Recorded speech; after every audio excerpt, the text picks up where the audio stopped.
Awakening beneath the Bodhi tree. The night the heart became bright. According to the tradition, after Mara's final disturbance lost its power, Siddhartha remained beneath the Bodhi tree in deep stillness, and finally reached awakening. He had passed through the comfort of the palace, the deep meditations of great teachers, 6 years of severe austerity, Sujata's offering of milk rice, recovery by the Nairanjana River, and the vow beneath the Bodhi tree. None of those paths had been meaningless. Each step had brought him closer to this quiet night, where the question he had carried for so long gathered into one place.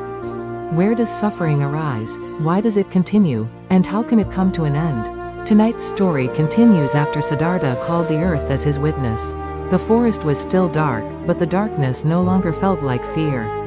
The wind moved softly through the leaves, and beneath the Bodhi tree, Siddhartha sat with a steady breath and a calm heart. He did not try to hold on to anything. He did not try to push anything away. He simply remained awake, seeing every movement of the mind, as it appeared and passed. According to the tradition, Siddhartha's knowing became deeper during that night. First, he saw the flow of many lives, as if past lives were becoming clear before him. Life was not a single moment standing alone. Birth and death, joy and sorrow, meeting and parting, all moved within a long stream of causes and conditions. Every being was walking through this stream, shaped by actions, intentions, and the movements of the heart. As the night deepened, his seeing opened further. The tradition says he saw beings passing through birth and death, according to their actions and minds. Kindness, wisdom, and wholesome actions led toward brighter paths. Ignorance, craving, and harmful actions led again toward suffering. This was not a vision of judgment. It was a clear seeing of how life continues. Suffering was not a random punishment, and happiness was not a random gift. The mind plants seeds, and those seeds shape the road ahead. But Siddhartha was not seeking only to understand the movement of life. He was looking more deeply. Why do beings continue to suffer? Where do aging, sickness, death, grief, and fear begin? What binds the heart again and again? In that deep stillness, Siddhartha saw the arising and the ending of suffering. Because there is ignorance, craving continues. Because craving continues, clinging grows. Because clinging grows, suffering is born again and again. But when ignorance is seen clearly, craving loses its ground. When craving is released, clinging weakens. And when clinging ends, suffering can come to an end. This awakening was not the grasping of some distant mystery. It was the clear seeing of life as it is. The world itself was not the only source of suffering. The way the mind sees, wants, fears, and clings becomes the chain that binds the heart. Desire keeps reaching, fear keeps protecting, ignorance keeps the truth hidden. But when these movements are seen clearly, the knots begin to loosen. Beneath the Bodhi tree, Siddhartha saw the truth of suffering, the cause of suffering, the ending of suffering, and the path that leads beyond suffering. The light of the Four Noble Truths opened in his heart. The question that had followed him since he first saw aging, sickness, and death was no longer hidden in darkness. The path had become clear. The night had not yet fully ended, but within that darkness, the heart had already become bright. From the outside, it may have looked very simple. One person sat beneath a tree. The forest was silent. The sky was dark. But in that silence, the long journey of a lifetime was becoming complete.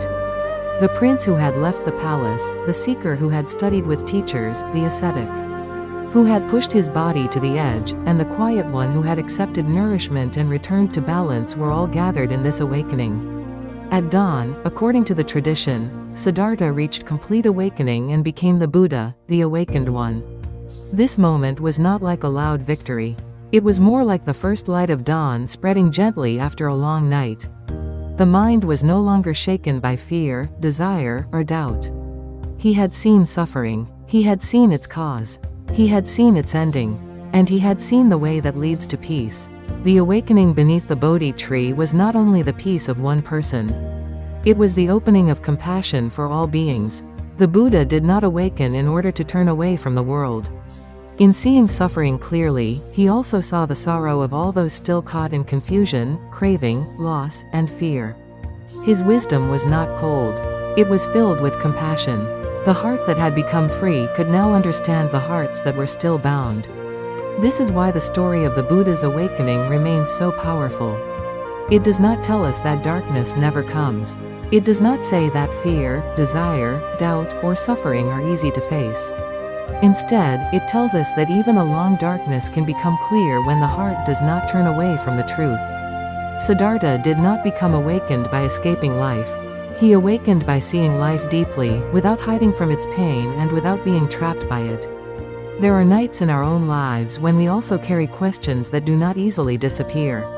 We may wonder why the heart feels heavy, why suffering repeats, or how we can find peace when the path seems unclear. In those times, the story of the Buddha beneath the Bodhi tree gently reminds us that darkness does not mean there is no dawn. A confused heart can become clear. A tired heart can become steady. A suffering heart can begin to understand the way toward release. May we also learn to sit quietly with what is true. May we stop running from the questions that ask to be seen. And may the light of wisdom slowly rise in our own hearts, like dawn after a long night. If this story remained quietly in your heart, please subscribe and like to join me. In the next story, we will hear about the silence after awakening. After becoming awakened, the Buddha did not immediately speak to the world.